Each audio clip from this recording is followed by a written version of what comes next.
मैं अपने पति को रोज खाने में जहरीली दवा मिलाकर खिलाती ताकि मेरा पति बीमार होकर मर जाए और मैं अपने आशिक से शादी कर लूं। एक दिन मेरे पति को खून की उल्टी आई और वह मर गया। पति के मरने के बाद कुछ दिन तक मैंने झूठ मूठ का शौक मनाया और फिर दूसरी शादी अपनी पसंद के लड़के से करने जा रही थी कि एक दिन मेरी तबीयत खराब हो गई। तभी मेरी माँ मुझे डॉक्टर के पास लेकर गई। डॉक्टर ने मेरी माँ को बाहर निकाल दिया और अंदर आकर मुझे एक ऐसी बात बताई कि मेरा दिल दहल गया, क्योंकि मेरा नाम ऋचा है। मैं अपने माँ बाप की इकलौती औलाद थी। मेरे माँ बाप मुझसे बहुत मोहब्बत करते थे और मैं भी उनकी मोहब्बत पर खूब गर्व किया करती थी कि उनके जैसे दुनिया में इतने अच्छे और प्यार करने वाले माँ बाप मिले थे।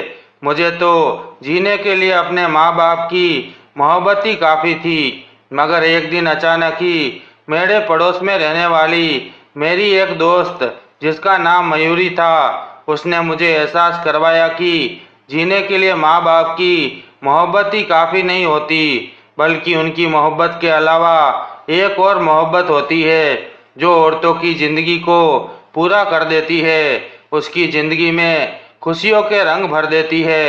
मयूरी की बात सुनकर बहुत देर तक मैं हंसती रही और उसे मेरा हंसना बुरा लगा। तब उसने मुझसे कहा, ये देखो, ये मोबाइल, ये चूड़ियाँ और भी ढेर सारा सामान, ये सब कुछ मुझे मेरे आशिक ने दिए हैं। मैं अपनी सहेली मयूरी की इतनी महंगी महंगी चीज़ें देखकर हैरान रह गई। मैं वो चीज़ें बड़े ही शौक से देखे जा रही थी। उसकी चीज़ें देखकर मुझे अब जलन महसूस हो रही थी। वह भला मामूली सी शकल सूरत की लड़की थी और उसके पास इतनी कीमती चीज़ें थी। मैं उससे ज़्यादा सुंदर थी, इसलिए मुझे उस पर गुस्सा होने के साथ साथ जलन भी हो रही थी। मैं उसकी कीमती चीज़ें देखकर बस मुस्कुराने पर ही रुक गई थी, जबकि मेरा दिल अंदर से बुरी तरह जल रहा था। अब इस बात को गुजरे हुए कुछ ही दिन हुए थे। मैं कॉलेज में पढ़ती थी। दोपहर के समय कॉलेज से घर आ रही थी, तभी अचानक एक लड़का मुझसे जा टकराया। मैं उस लड़के को यूं अचानक अपने सामने देखकर एकदम से गुस्से में आ गई और उसे घूरते हुए उसके पास से गुजरकर जाने लगी। तभी वह मुझसे कहने लगा कि मैं हर रोज कॉलेज से आते हुए तुम्हें सच से देखता हूँ। उसकी बात मैं समझ नहीं पाई थी, इसलिए गुस्से से बोली, क्यों देखते हो मुझे? मेरे सवाल पर उसने मुस्कुराकर कहा, मुझे तुमसे मोहब्बत हो गई और मैं तुम्हारे बगैर एक पल भी नहीं रह सकता। उसकी बात सुनकर मुझ पर हैरत और गुस्से के पहाड़ टूट पड़े। उसकी हिम्मत कैसे हुई मुझे रास्ते में रोककर इस तरह की बातें करने की? मैं तो उस लड़के को जानती भी नहीं थी, बल्कि मैंने जिंदगी में पहली बार अपने मोहल्ले में उसे देखा था। फिर वह कैसे मेरी मोहब्बत का दम भर सकता था? मैं वहाँ चुपचाप बेहरकत खड़ी हुई थी। उसने मेरी बेध्यानता का फायदा उठाकर मेरे बैग में कागज का टुकड़ा डाल दिया और वहाँ से चला गया। उसके जाने के बाद मुझे होश आया तो मैं जल्दी से घर आ गई। घर आकर भी मैं उलझन का शिकार हो रही थी। मेरे दिमाग में अपनी दोस्त मयूरी की बातें और उसके हाथ में मौजूद गिफ्ट घूम रहे थे। मेरे दिल की हालत भी अजीब सी हो रही थी। ये जज्बात मेरे लिए न सिर्फ अजीबो गरीब थे, बल्कि अंदर ही अंदर गुदगुदी भी पैदा कर रहे थे। मैं कितनी देर तक उस लड़के के बारे में सोचती रही। फिर मैंने अपने दिल के हाथों मजबूत होकर उस लड़के के दिए गए नंबर पर कॉल लगा दी और वह तो जैसे ही मेरे कॉल का इंतज़ार कर रहा था, मेरी कॉल करने पर उसने फौरन कॉल अटेंड कर ली। उसका नाम राज था। इसी तरह हम दोनों की मोहब्बत परवान चढ़ती गई। वह मुझे मेरी दोस्त मयूरी की तरह कीमती गिफ्ट दिया करता था और दिन में कई बार अपनी मोहब्बत का इजहार भी करता था। मैं भी खुद उसको उससे मोहब्बत करने से रोक नहीं पाई थी। हम दोनों रात भर जागकर एक दूसरे से बातें किया करते थे। कभी वह अपने घर की छत से मुझे देखता तो कभी मैं उसे देखती। मेरी दिन ब दिन बढ़ती हुई लापरवाही और अपने आप में गुम रहना देखकर मेरी माँ मुझे शक भरी निगाहों से देख रही थी और मैं ज़्यादा देर तक उनकी निगाहों का सामना नहीं कर पाती थी। तभी मैं इधर उधर हो जाया करती थी। मैं अब उसकी मोहब्बत में अंधी हो चुकी थी, कुछ भी सोचने समझने के काबिल नहीं रही थी। वह मुझसे अब अकेले में मिलना चाहता था, लेकिन मेरे अंदर इतनी हिम्मत नहीं थी कि मैं उसे अकेले में मिल पाती। एक दिन उसने कहा कि मेरे माँ बाप घर पर नहीं है, तुम मेरे घर आ जाओ। पहले तो मैं मना करती रही, लेकिन जैसे तैसे करके दिल को समझा लिया। मैंने मम्मी से बहाना कर दिया कि मैं मयूरी के घर के पास जा रही हूँ। बहुत डरते डरते मैं उसके घर पहुंची। घर में सचमुच कोई नहीं था। ये लोग काफी पैसे वाले थे। घर की साज सज्जा से ही पता लग रहा था। वह मुझे अपने कमरे में ले गया। मेरा दिल जोरों से धड़क रहा था। अगर किसी को पता चल जाता तो क्या होता। अभी हम बैठे बैठे आपस में बातें ही कर रहे थे कि तभी राज मेरे करीब सरकने लगा और उसने मेरा हाथ पकड़ लिया। उसके इतने करीब होने पर मेरा दिल उछलकर हलक में आ गया। मैं उससे दूर होने लगी। मेरी जिंदगी का यह पहला मौका था जब कोई लड़का मेरे इतने करीब आया था। उसने खींचकर मुझे अपने पास कर लिया। मेरी हालत खराब होने लगी थी। मैंने कहा, राज, ये क्या कर रहे हो? उसकी आंखें मदोश हो रही थी। मदोशी में ही वह कहने लगा, रिया, इसमें गलत क्या है? मैं तुमसे प्यार करता हूँ। मैंने कहा, यह सब शादी से पहले ठीक नहीं है। मेरी बात अभी पूरी भी नहीं हो पाई कि उसने मेरे होठों पर अपने हाथ रख दिए। मेरा पूरा शरीर दहक उठा था और मैं जल्दी से खड़ी हो गई। राज, ये सब गलत है। राज ने फिर से मुझे पीछे से बाहों में भर लिया। मेरा दिल और दिमाग मुझे समझा रहे थे कि ये सब कुछ गलत है, लेकिन मेरा दिल तो राज की बाहों से निकलने को कर ही नहीं रहा था। राज की बाहों से मुझे दुनिया जहान का सुकून मिल रहा था। मैं उसकी बाहों में मदोश हुई जा रही थी। अभी मैं अपने आप को हार ही जाती, तभी बाहर से राज के माँ बाप की आवाज आई। वो शायद वापस आ चुके थे और राज को आवाज लगा रहे थे। राज ने जल्दी से घबराहट में ही मुझे पर्दे के पीछे छुपा दिया और खुद बाहर चला गया। मैंने देखा कि राज के माँ बाप राज को लेकर अपने कमरे में चले गए, तो मैं भी जल्दी से मौका पाकर बाहर निकल आई। मेरा दिल जोरों से धड़क रहा था। घर आते ही मैंने खुद को जल्दी से कमरे में बंद कर लिया। जो कुछ भी अभी अभी मेरे साथ हुआ था उसे याद करके मेरे दिल में अजीब सी गुदगुदी होने लगी थी। अब तो मैं राज की और भी ज्यादा दीवानी हो गई थी। धीरे धीरे पढ़ाई से मेरा दिल हटने लगा था। इन्हीं दिनों मेरे माँ बाप ने मेरे लिए किसी और जगह रिश्ता तय कर लिया। मेरे माँ बाप ने मेरी मर्जी जाने बिना ही मेरे लिए लड़का ढूंढ लिया था। मेरा होने वाला पति एक बहुत बड़ी कंपनी में अच्छे पद पर नौकरी करता था। वह मुझसे उम्र में लगभग 10-11 साल बड़ा होगा, मगर उसकी शानदार नौकरी के लालच में मेरे माँ बाप को मजबूर कर दिया था। वह मेरे जोड़ का बिल्कुल नहीं था। न सिर्फ उम्र में बड़ा था बल्कि शक्ल सूरत भी मामूली थी। जब पहली बार मुझे अपने इस अचानक तय हुए रिश्ते का पता चला तो मैंने पूरे घर में शोर मचा दिया और अपने माँ बाप को साफ साफ मना कर दिया। इस पर मेरी माँ ने मुझे खूब खरी खोटी सुनाई। वह कहने लगी, तुम्हारी शादी वहीं पर होगी जहाँ तुम्हारे माँ बाप चाहेंगे। इनकार की सूरत में तुम्हें अपने माँ बाप का मरा हुआ मुंह देखना होगा।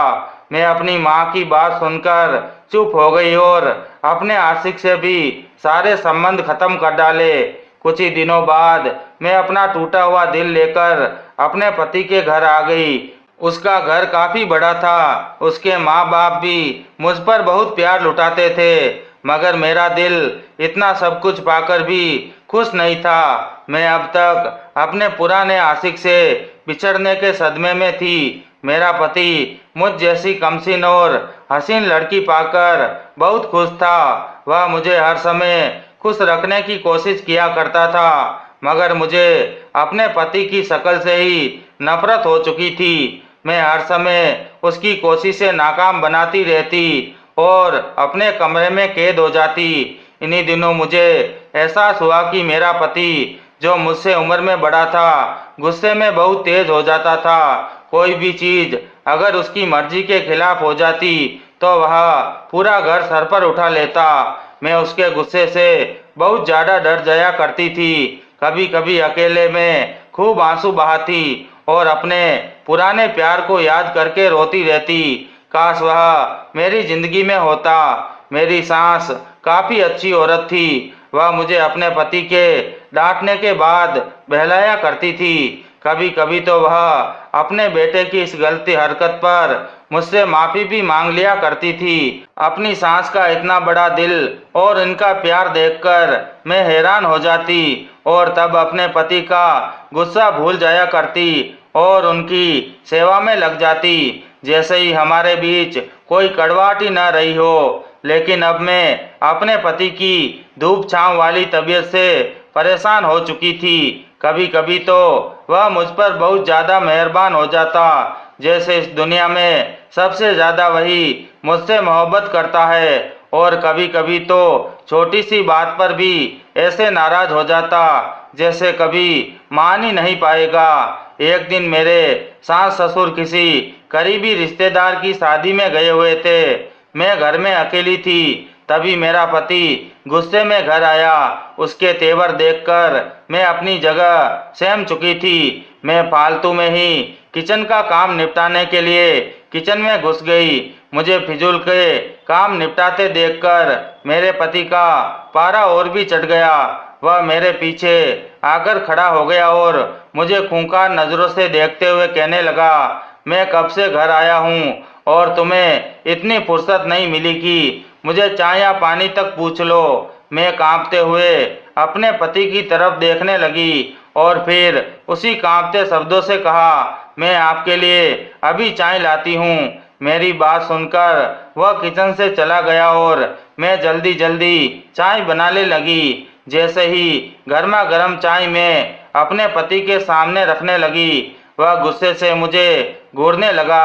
फिर एक घूंट चाय भरकर उसने चाय का कप मेरी तरफ उछाल दिया और मुझ पर चीखने लगा, कितनी गंदी चाय बनाती हो। मेरे पति की फेंकी हुई गर्म चाय से मेरा हाथ बुरी तरह जल गया था। मेरी चीख निकल गई। मैं टूटे हुए कप के टुकड़े उठाकर किचन में चली आई और वहीं खड़ी होकर अपनी किस्मत पर आंसू बहाने लगी। अपने हाथ की जलन को मैं अंदर ही अंदर सहती रही। मेरे ही पीछे पीछे मेरा पति भी उठकर चला आया। वह शायद मुझे खाने के लिए कहने आया था। तभी अचानक उसकी नजर मेरे जले हुए हाथ पर गई। वह सब कुछ भूल गया और मुझसे कहने लगा, मुझे माफ कर दो। मगर उसकी माफी से मुझे कोई फर्क नहीं पड़ा, बल्कि मेरा दिल चाह रहा था कि मैं अपने पति को धक्का देकर कहीं दूर भाग जाऊं, लेकिन मैं ऐसा नहीं कर सकती थी। बस अंदर ही अंदर अपने आंसू पीती रही। ऐसे ही धीरे धीरे मेरी शादी को 5 महीने बीत चुके थे। मैं अपने पति के सर्द और गर्म स्वभाव को लेकर बहुत परेशान रहती थी। एक दिन अचानक मेरी माँ की तबीयत खराब हो गई। मैंने अपनी सास से अनुमति ली और मायके चली आई। शादी के बाद मुझे बहुत कम मायके आने का मौका मिला था। जब भी मैं अपनी ससुराल से मायके आती तब मेरे पति भी मेरे साथ ही आया करते थे, मगर आज मैं अकेली आई थी और मेरे इरादे कुछ दिन तक अपनी माँ के साथ रुकने के थे। मुझे घर में देखकर मेरी माँ खिल उठी। उनकी आधी बीमारी तो मुझे देखकर ही कम हो गई थी। मैं भी अपने घर और अपने माँ बाप को देखकर बहुत खुश हुई थी। मगर जब रात के समय घर की छत पर चली गई तो अचानक ही मुझे अपना पुराना प्यार याद आने लगा। अपने पति के गुस्से को याद करके मुझे रोना आ गया और मैं अपने पुराने बॉयफ्रेंड राज की मोहब्बत भरी बातें सोचने लगी। उसे सोचते सोचते ना जाने कब रात बीत गई और मैं सोने चली गई। फिर अक्सर ही ऐसा होने लगा कि वह लड़का मुझे याद आने लगा और मैं कई कई घंटे उसकी याद में गुजार दिया करती। एक रात मेरे साथ कुछ अजीब सा हादसा हुआ। मैं अपने घर की छत पर बैठी थी, तभी एक बड़ा सा पत्थर मेरी तरफ आया। यह देखकर मैं घबरा कर इधर उधर देखने लगी। तभी मुझे 2-3 घरों की छत के बाद उसकी छत दिखाई दी। शादी से पहले मेरा जिस लड़के से अफेयर था, यह वही लड़का राज था। मैं उसे पहचान गई थी। कई दिनों बाद उसे सामने देखकर मेरे चेहरे पर मुस्कुराहट आ गई। वह भी मुझे दूर से देख रहा था। उसकी निगाहों में मेरे लिए मोहब्बत थी। उस रात के बाद हम दोनों के बीच फिर से संपर्क हो गया। वह मुझसे शिकायत करता, तुमने मेरी मोहब्बत को क्यों भुला दिया, क्यों मेरे साथ मोहब्बत के दावे किए और शादी किसी और से कर ली। उसके सवाल पर मैंने उसे बताया कि मेरे माँ बाप को हमारे रिश्ते पर शक हो गया था, इसलिए उन्होंने जबरदस्ती मेरी शादी कहीं और कर दी। मेरी बात पर उसे यकीन आ गया। इसके बाद उसने कुछ और नहीं कहा। हम दोनों कई कई घंटे बातें करने लगे या फिर अपनी अपनी छत से एक दूसरे को देख लिया करते थे। मैं जो शादी के बाद से बहुत चुपचाप हो गई थी, अब फिर से खुश रहने लगी थी। मुझे खुश देखकर मेरी माँ भी बहुत खुश थी, मगर एक दिन उनका व्यवहार मेरे साथ बहुत ही खराब हो गया। शायद उन्हें मेरी चोरी पकड़ में आ गई थी। मैं जो अपने आशिक से छुप छुप कर बातें करती थी, उस पर उन्हें शक हो गया था। तभी उन्होंने मुझे कहा, तुम अपनी ससुराल वापस चली जाओ, तुम्हारा पति तुम्हारा इंतजार कर रहा होगा। मैं अपने पुराने आशिक से मिलने के बाद अपने पति को पूरी तरह भूल चुकी थी, मगर माँ की बातों ने मुझे उसकी याद दिला दी। उसे सोचकर ही मेरा गला कड़वा हो गया। माँ के जोर देने पर मैं बेदिली से अपनी ससुराल लौट आई, मगर मेरा दिल अब भी अपने आशिक के लिए तड़पता रहता था। मैं अपनी ससुराल जा चुकी थी, लेकिन अब अक्सर मुझे उसके फोन आने लगे। कभी कभी तो वह मुझे मेरे पति के सामने ही कॉल कर देता, जिस पर मेरा पति मुझे शक भरी निगाहों से देखने लगता। मैं डरकर अपने आशिक से कहती, तुम मुझे बेवक्त कॉल मत किया करो, मगर मेरे मना करने के बावजूद भी वह मुझे कॉल करता रहता। उस रात मेरा पति जल्दी घर आ चुका था। मैं भी सोने की तैयारी कर रही थी, तभी मेरा मोबाइल बज उठा। मेरे पति ने मुझे घूरते हुए पूछा, किसकी कॉल है? मैंने डरते डरते कहा, मेरी माँ की कॉल है। मेरी बात के बावजूद उसकी आंखों में मेरे लिए शक था। मैंने एक दिन अपने पुराने आशिक से सख्त शब्दों में कहा, मुझे आगे से कॉल मत करना। मेरी शक्ति शायद उसे पसंद नहीं आई थी और फिर वह मुझे ब्लैकमेल करने लगा, तुम अपने पति को छोड़कर मुझसे शादी कर लो। अगर ऐसा नहीं किया तो मैं तुम्हारे बारे में तुम्हारे पति को सब कुछ बता दूंगा। उसकी धमकी सुनकर मैं बहुत ज़्यादा डर गई थी, क्योंकि मेरा पति गुस्से का बहुत ही तेज था। अगर मेरी ये हरकत मेरे पति तक पहुंच जाती तो वह शायद मेरी जान ही ले लेता। मेरे दिन डर में और रातें डर के साए में गुजरने लगी। मैं सोचने लगी कि आगे मेरी जिंदगी में क्या होगा।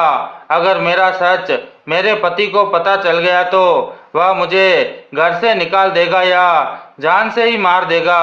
मेरे आशिक की कॉल लगातार आती रहती थी और वह मुझे अपने पति से छुटकारा पाने के अलग अलग उपाय बताता।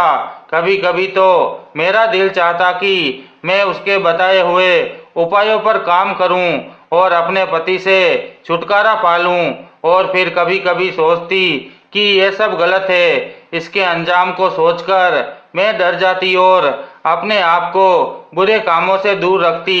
एक दिन अचानक मेरा पुराना आशिक मेरी ससुराल पहुंच गया।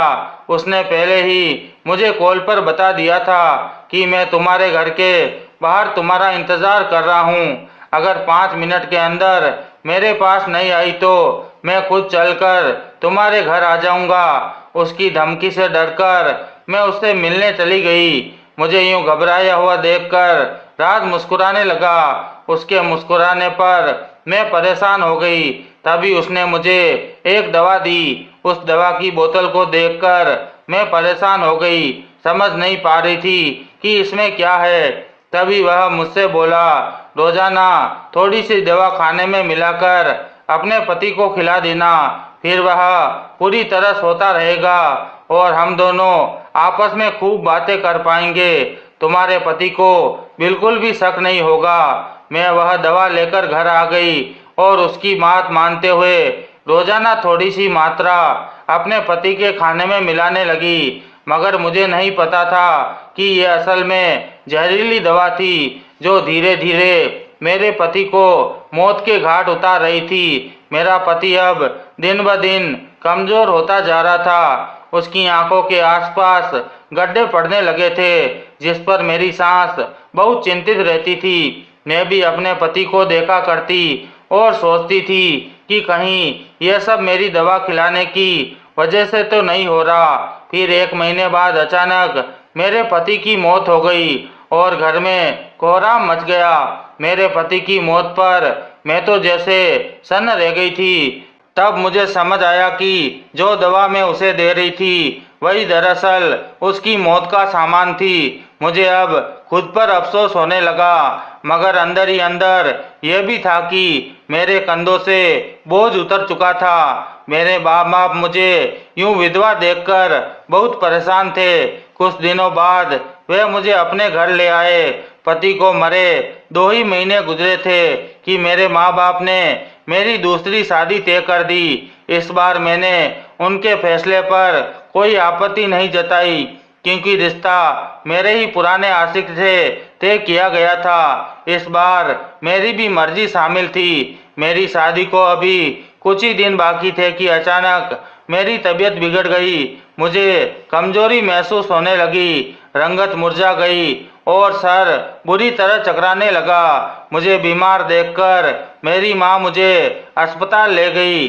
अस्पताल पहुंचकर मेरी जान ही निकल गई, क्योंकि जो खबर मिली उसने मुझे हिला दिया। मैं प्रेग्नेंट थी। मेरा चेकअप करने वाला डॉक्टर कोई और नहीं बल्कि मेरी पति का दोस्त था। मैं उसे अच्छी तरह जानती थी। वह मेरी शादी में भी आया था और 2-3 बार घर भी आया था। उसकी नजरें मुझ पर टिकी देख मैं घबरा गई। उसने बहुत नफरत भरे शब्दों में ये खबर सुनाई। मेरा परेशान चेहरा देखकर वह बोला, शायद आपको ये खुशखबरी सुनकर परेशानी हो रही है। मैंने तुरंत गर्दन झुकाकर ना में हिलाई। तब वह बोला, मैं सब जानता हूँ। मुझे पता है कि मेरे दोस्त को आपने ही मारा है। उसके विश्वास से कहने पर मैं डर गई और घबराकर बोली, आप मुझ पर ऐसा इल्जाम कैसे लगा सकते हैं? तब उसने कहा, मैं इल्जाम नहीं लगा रहा, मेरे पास सबूत है। मेरा दोस्त अपनी मौत से कुछ दिन पहले मेरे पास आया था। मैंने उसका चेकअप किया और उसकी रिपोर्ट देखकर कहा कि तुम्हें कोई जहरीली दवा दी जा रही है, जिसका असर सीधे दिल पर हो रहा है। किसी दिन अचानक तुम्हारी मौत हो सकती है। पहली बार उसने मेरी बात मजाक में उड़ा दी थी, लेकिन दूसरी बार जब वह आया तो उसकी हालत बहुत खराब थी। अपने लड़खड़ाते दोस्त को थामकर मैंने पूछा कि क्या हुआ। तब उसने कहा, तुम सही कहते थे, मुझे स्लो पॉइजन दिया जा रहा है और वह देने वाली मेरी पत्नी है। मैं उससे बहुत प्यार करता हूँ, मगर उसने मेरे भरोसों को तोड़ दिया है। उसकी बातें सुनकर मैं शर्मिंदा हो गई। मैंने गैर मर्द के पीछे भागकर एक अनमोल और सच्चा रिश्ता खो दिया था। मुझे रोता देखकर वह बोला, तुम जैसी औरत की जगह सलाखों के पीछे होती है। मैंने हाथ जोड़कर कहा, मुझे जेल मत भेजिए, आप जो कहेंगे मैं मान लूंगी। उसने मुझे ऊपर से नीचे तक देखा और कहा, एक ही शर्त है, मुझसे शादी कर लो, नहीं तो जेल भेज दूंगा। मुझे यह शर्त आसान लगी और मैंने तुरंत हाँ कर दी। अपने माँ बाप को भी राजी कर लिया। फिर कुछ ही दिनों बाद उसकी पत्नी बनकर उसके घर चली गई। धीरे धीरे मुझ पर ये राज खुला कि उसने सिर्फ अपने दोस्त का बदला लेने के लिए मुझसे शादी की थी। वह मुझसे दिन रात जानवरों की तरह काम करवाता और भूखा प्यासा रखता। जरा सी गलती पर वह जुल्म ढा देता। मेरे पास और कोई सहारा नहीं था। एक दिन घर का काम निपटा कर मैं अस्पताल जा रही थी क्योंकि मेरी डिलीवरी के दिन करीब थे। तभी रास्ते में मेरा पुराना आशिक मुझसे टकरा गया। मुझे देखकर वह गुस्से से चीखने लगा। मैंने नफरत से उसे देखते हुए कहा, तुम्हें मुझ पर इस तरह चीखने का कोई हक नहीं है। तब उसने गाली देते हुए कहा, इस भूल में मत रहना कि मैंने कभी तुमसे मोहब्बत की थी। मैं ना पहले मरता था ना अब मरता हूँ। मैं तो बस तुम्हारे साथ टाइम पास करना चाहता था, तुम्हारे जिस्म को हासिल करना चाहता था। तुम मेरे काबू में नहीं आई तो मैंने गुस्से में तुम्हारा घर बर्बाद कर दिया। उसकी ये बात सुनकर मैं टूट गई। किसी तरह जान बचाकर वहां से भागी। मेरे दूसरे पति ने अपनी पसंद की लड़की से शादी कर ली थी और उसके साथ खुश रहता था। मुझे उसने नौकरानी से भी बुरी हालत में पहुंचा दिया। वह कहता, जिस तरह तुमने मेरे दोस्त को तड़पा तड़पा कर मारा, उसी तरह मैं भी तुम्हें तड़पाऊंगी। मेरी जिंदगी में अब बस एक ही आस थी कि जब मेरा बच्चा इस दुनिया में आएगा तो उसके सहारे जिंदा रह पाऊंगी। लेकिन भगवान ने यहाँ भी मेरे हिस्से में दुखी लिखा था। डिलीवरी के समय मैंने एक मरे हुए बच्चे को जन्म दिया। उस समय मैं बिलक बिलक कर रो रही थी। भगवान ने मुझसे सब कुछ छीन लिया था। ये शायद मेरे पापों की सजा थी। मैंने अपने प्यारे सच्चे पति को खो दिया और बच्चा भी मुझसे छीन गया।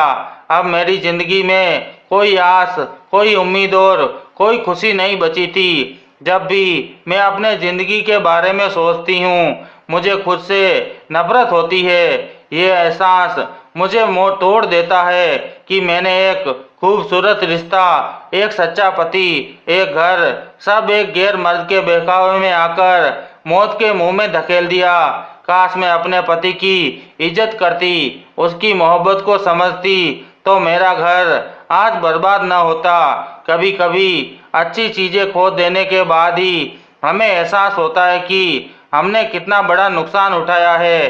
तो दोस्तों, कहानी को लेकर अपनी राय जरूर दें। क्या ऋचा को सजा मिलनी चाहिए? क्या ऋचा माफी के लायक है?